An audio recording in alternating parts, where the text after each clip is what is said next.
Hey, friends, welcome back to the Big Talk Podcast. I'm your host, Tricia Brouk, founder of the Big Talk Academy, award-winning director, producer, and author. And this is episode 518.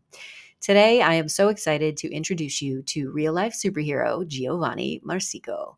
Gio is a two-time Emmy Award-winning producer and business mentor. He's also the CEO and founder of Archangel, a community of superhero leaders and game changers.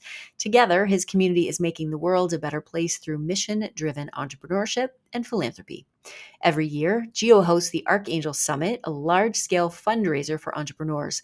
The proceeds from this event support numerous charities and offer microloans, investments, and grants to entrepreneurs, creating positive impact. All right, let's do this. Let's drop in. Gio, I am so excited to have you here with me today on the Big Talk podcast. Welcome. Thank you so much for having me. Oh my goodness. We want to have a conversation about so many things today, but I'd love for you to take us back a little bit and give us some backstory as to what brought you to this moment in time with me today. Wow. So I sometimes think back to grade school where the school did IQ testing and I scored really high, labeled gifted. Once a week, went to a different school for a gifted class.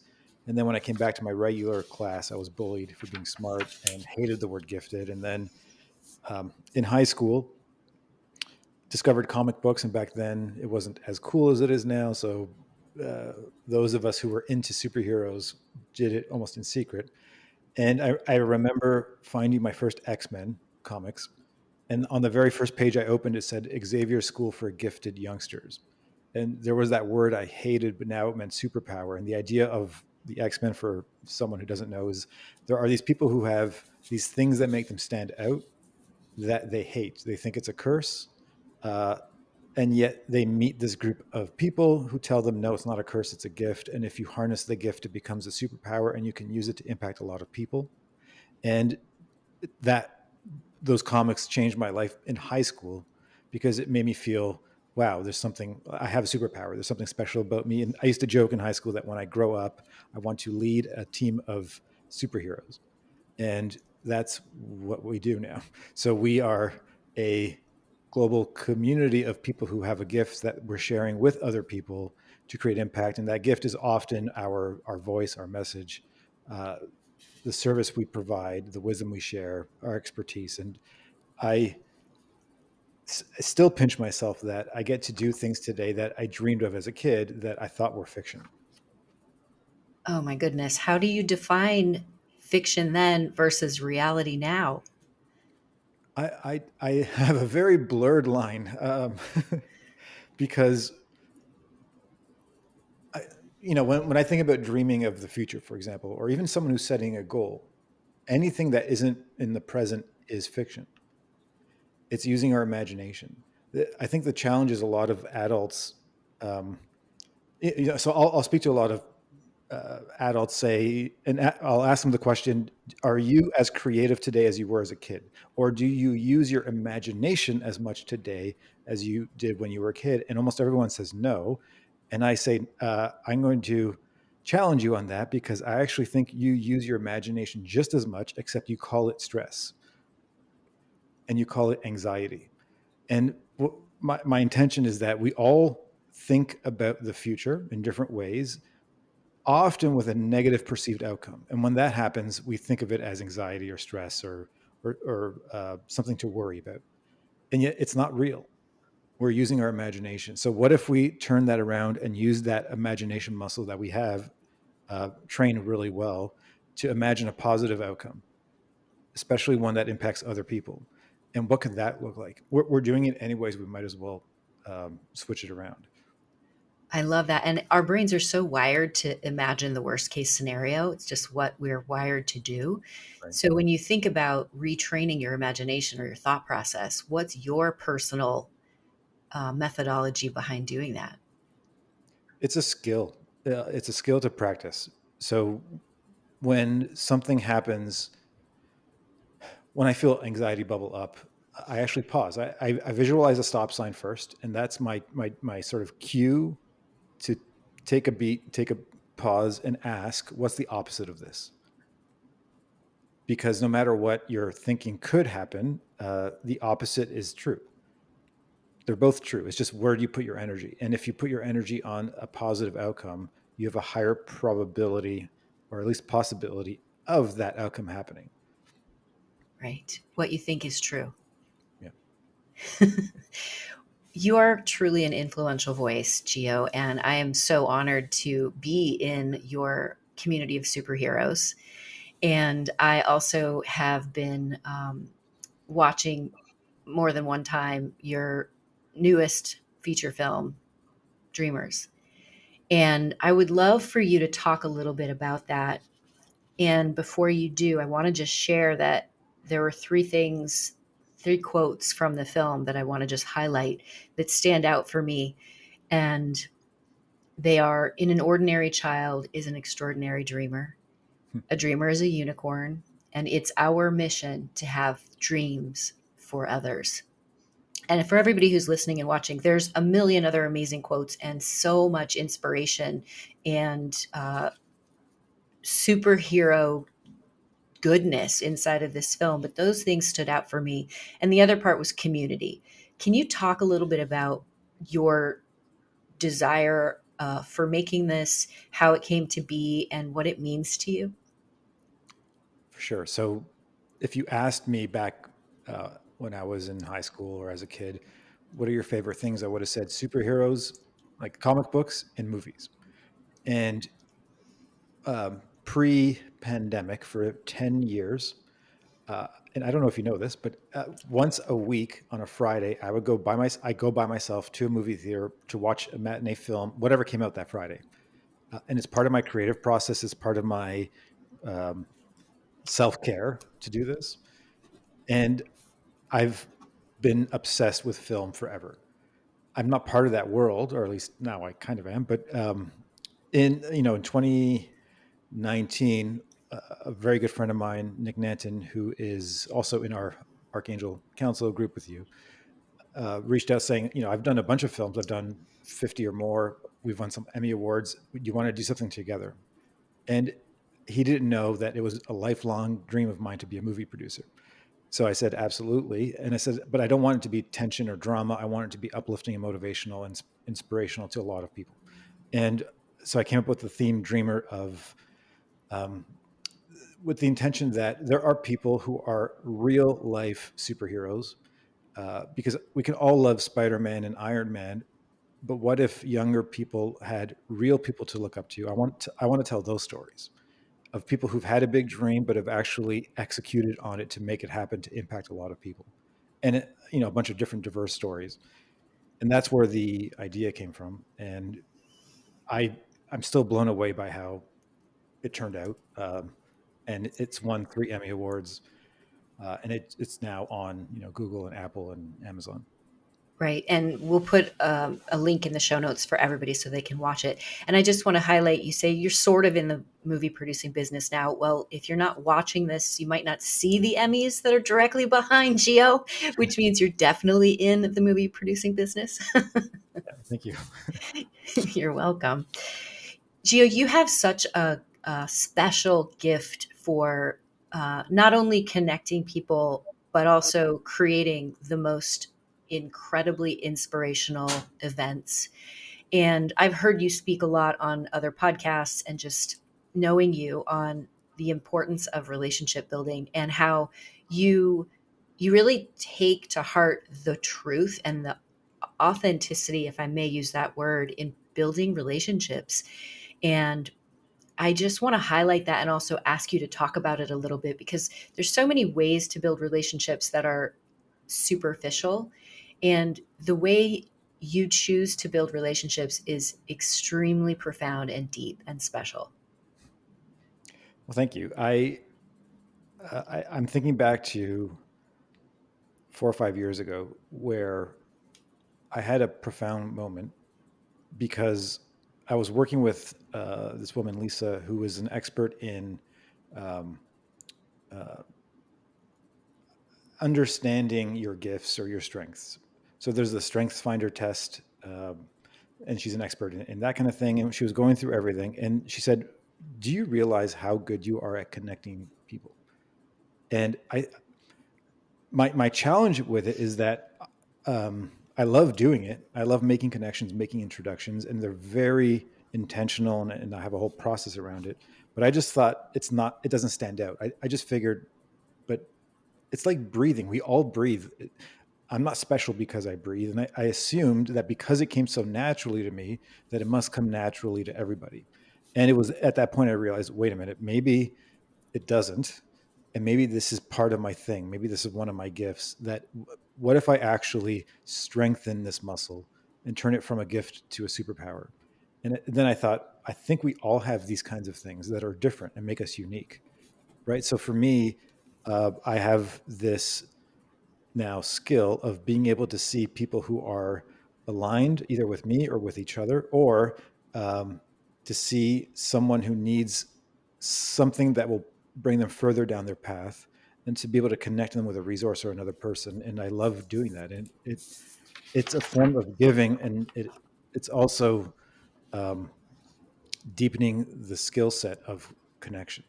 And then when you are intentional about bringing people together who are aligned or on a common journey, the feedback is always the same. It's like, you're so good at this curation thing. And I think anyone can do it. And I want to model what I do, because there's nothing more important than community, especially a safe space to show up as yourself, where you're not pretending or wearing a mask to act like something else, where you get to share your truth in a way that's encouraged and also challenged to grow. And I think growth happens faster in community. I think healing happens faster in community, and being able to share ideas with each other collapses time, where we can get further faster together. I love that. Sharing ideas in community collapses time. When you think about moving from gift to superpower, how can you share with our listeners, first of all, how do they identify a gift? And then how do they move from gift to superpower? And then how do they use that superpower to make the world a better place, which is ultimately your mission? You bring dreamers together Right. to encourage them to find their superpowers so that you can lift them up to make the world a better place in your community. I have a theory that we're all born essentially perfectly ourselves. And the identity is molded as we grow up, based on our environment, so that parts of us start shifting away from ourselves. So, one of the questions I like to ask people to think about is, what did you get in trouble for as a kid? So what behaviors did you have that made you stand out, especially if the adults around you told you to stop doing it? So for me, it was stop dreaming. I would daydream all the time. Stop, get your head out of the clouds was a common phrase. And, it's because the adults want us to fit in, so that we blend in with society, so that we're not outcast, because uh, being not part of the tribe, quote unquote, meant death 10,000 years ago. So it's important to fit in. And yet we all, I believe, have a desire, especially as adults, to stand out. So there's this conflict that happens. But I think if I've spoken to people who say, when I was a kid, I would be the class clown. I would always make people want to laugh. And there's something interesting about that. Or I was very loud, and people always heard my voice, and I was always told to be quiet, kind of thing. There's often something there that can give a clue. And today, what do people ask you for? Or what are the common things that people are reflecting back to you in terms of who you are, or what you do, and why you're important to them? And often we take those things for granted because it probably feels easier, it comes natural. And the challenge, I think, is that the gift is often connected to fascination, or it's connected to things that we're excited about, but we can't see our faces. So, I'm speaking to you right now. I'm not looking at myself.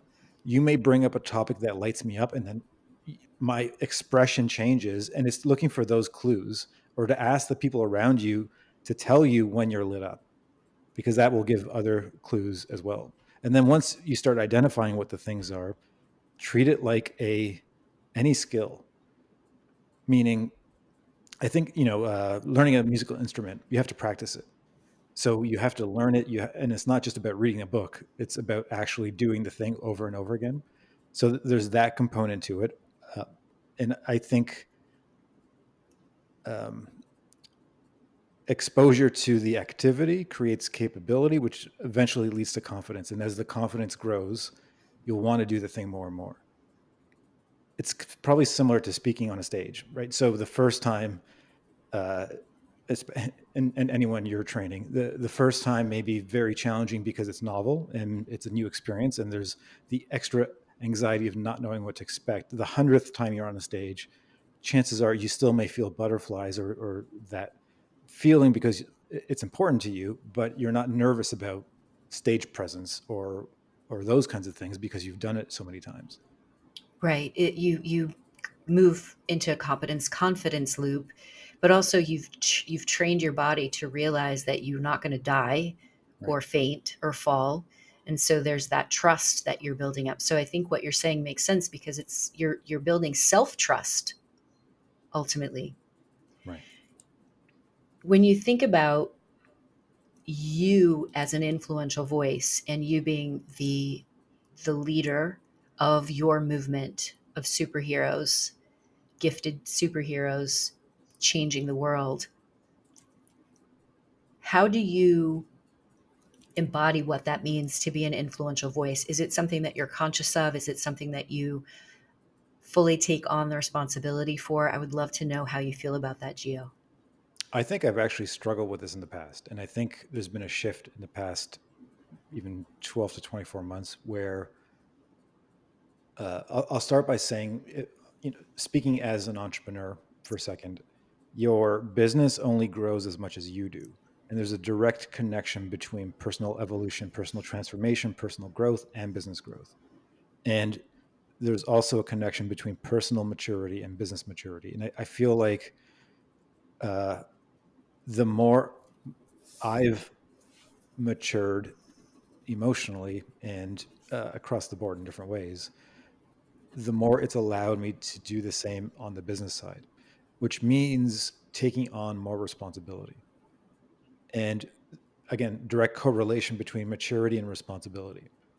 And the more responsibility you're able to take on, the more things will grow around you and the more confidence you're constantly building.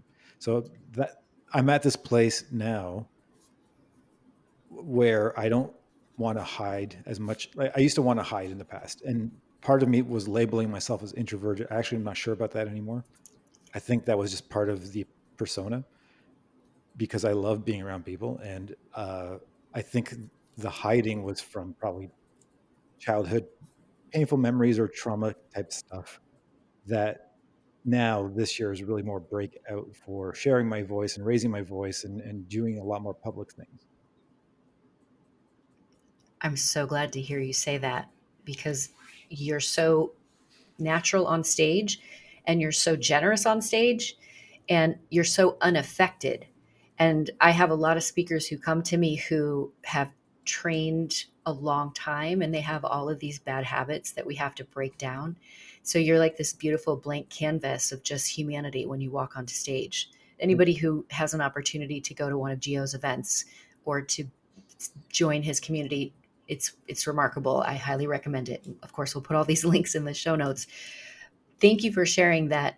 That's your version of your influential voice and how you see it sort of blossoming in the last 12 months. I'm super excited about that. I also want to hear about Archangel Academy and what you're dreaming about in 2023.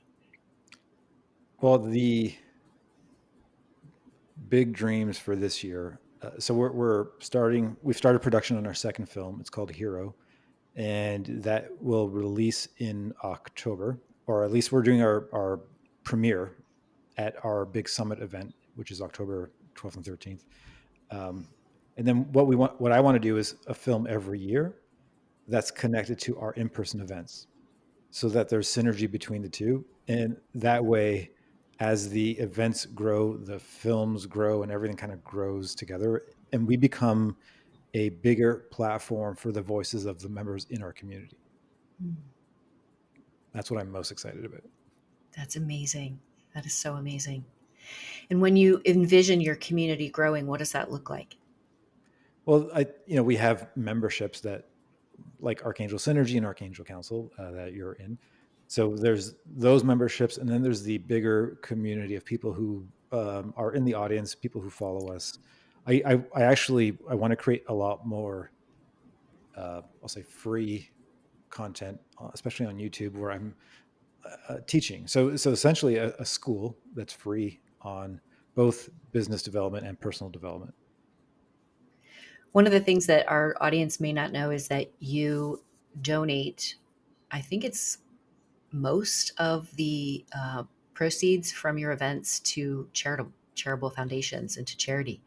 Tell me about that. We've raised over now, oh man, close to $1 million, I think, for different charities. And when we started our big event, that was the intention. It was an amazing gathering of awesome humans to learn more about building our businesses and our personal lives, and then raising funds for different charities. So we're always looking at expanding that and seeing how we can help in different ways. You are also somebody who there's so much about you that is influential, and how you show up in the world is absolutely, completely of service. And you are someone who walks the walk and talks the talk. When you think about how you get up every day and you set your intentions for the day and you set your intentions for the week, how does it feel to know that you're having such an incredible impact? Wow. Uh, it feels amazing. It's the rocket fuel for the days when things don't go right, and when there's crisis or stress or challenges and big puzzles to solve, right? It's reminding myself and the team that this is why we do what we do. And then someone will randomly send an email or a comment somewhere saying, thanks to being in this community, my life has changed, and here's how, and here's why. Uh, and there's always a ripple effect of the people affected by those people that we can't even track or measure. So it's it's the most rewarding and fulfilling thing. I just had the experience of seeing your face light up in that Yeah. moment when I asked you about impact. So that was really special for me. For Thank everyone you. who's watching, you could see it too. I'm so excited about everything that you have planned for 2023. And I want to go back just for a second, Gio, to what you said about responsibility. When you grow and your company is growing and you're able to take on more responsibility, can you explain a little bit about what that means specifically around business, but also around being an influential voice? Well, I think as an influential voice, you have to understand that people are looking for direction and leadership. And it's about stepping up as a leader and owning that label. I think a lot of people don't have a relationship with the word leader. Yet every single human is a leader in some context. And it's, uh, you know, and that's what I mean by responsibility, is understanding that people will listen to you and potentially change their behavior based on your wisdom, based on your advice. And that uh, um, is such an important attribute to leadership, that you can help change lives simply by existing and simply by sharing your wisdom with people. It's so true. And I always talk about the responsibility of speaking from stages or speaking from across the table or speaking in front of a classroom. And what you're saying is in complete alignment with how I also view being an influential voice, is that we have an opportunity to really help someone or we could damage someone. So we have to be very, very conscious of how we are a leader. I loved what you said about being in relationship with leadership, our leadership. How would you define how you're in relationship with you being the leader of Archangel? Hmm. There's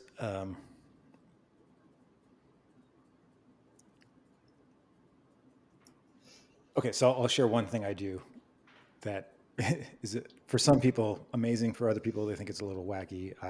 It's been one of the most profound things I do, which is I visualize myself in the future, my future self, Mhm. and I've um, given him a different name than me, and I communicate with him for advice.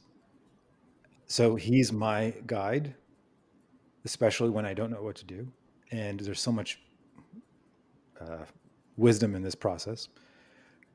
And then I want to embody, I essentially want to become him and Mm. continue that process to figure out what that looks like in terms of my own evolution. And he's my leader and my guide. And then it allows me to be a leader and guide for the people in the community and to essentially lead by example. It's, it, That it's is kind of like amazing. parenting. We have 3 kids, and yes, we can tell them all kinds of stuff and they will listen to what we say, but they will more than likely model what we do. So I caught myself the other day saying to one of our sons, no devices at the table, meaning phone. And then I pulled up my phone. I'm like, oh, so there has to be integrity and alignment with what you're saying and what you're doing, but really focus more on the doing part because that's what gets modeled. For sure. I love that you speak to your future self for guidance. And for anyone who's listening and watching, I think that is such great advice to start becoming in relationship with who you are as a leader, because what you're saying is absolutely right, Gio. We are all leaders. Amazing. You are truly an influential voice, and I would love to know if you're ready for some fast talk. Sure. What's your favorite book currently? Currently, Or forever? It can be yeah, ever. I think I'll say Think and Grow Rich more because it was the first ever personal development book I read when I was 18. And it was that, and then 7 Habits and How to Win Friends and Influence People were the first 3 books I read at 18 that set me on this personal growth trajectory. So even though I've read hundreds and hundreds of books since, they had the biggest impact at the beginning. Yeah, those three are incredible. Who is your favorite speaker and why?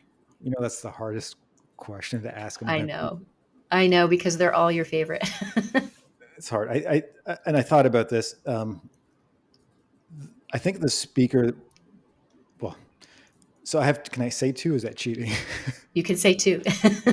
So one is Seth Godin, who's an author in the marketing world and probably the best marketer, I think. And he's been a hero to me and a role model in different ways. And he's spoken at, I think now 3 of our events. And I just love seeing him on stage, and he's such a genius. And then as a speaker, the person who probably had the most impact on me being in the audience was Simon Sinek. So I Mm. saw him in 2012 first at an event that I attended, where he shared his golden circles and the start with why. And I loved him because I always felt like speakers were either educational and had amazing expertise or entertaining, but a lot of fluff. And he was like the most perfect Venn diagram of being all of the above, so that this the wisdom he was sharing was incredible, and how he was sharing it was so impactful. I love that. Such great answers and both amazing speakers. How do you memorize, or do you? I don't. Do you channel?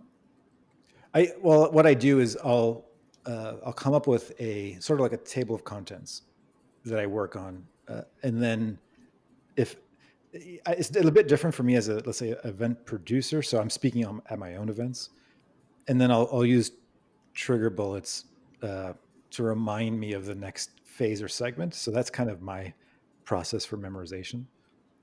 And did you use a teleprompter for your video, your TED experience, since it was virtual?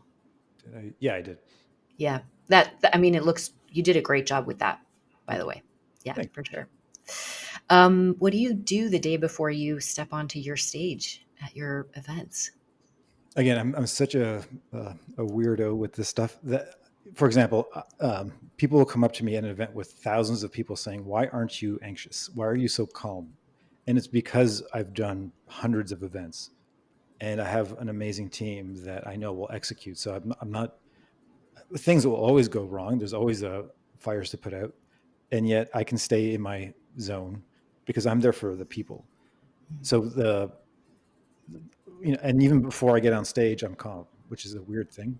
So I spoke at an event in 2019 to 20,000 attendees, and I was still calm before. Like, so and I know I'm different because I've had major, huge, big platform speakers at my event, and I see them before they're on stage, and they're feeling like they have a whole process to prep, and everyone has a cool, different thing. I won't reveal them because it's private and personal, but. Yeah. Um, my prep is the 8 months leading up to the event.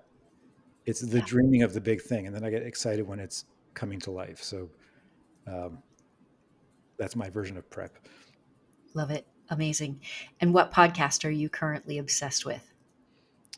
I will shout out my fiance Stephanie. So better with Dr. Stephanie. At first I thought I don't need to listen to this; it's more for women, and then I realized, oh no, it's everyone she talks to is a genius. It's a great podcast. I also love that podcast, and we will put all of this in the show notes.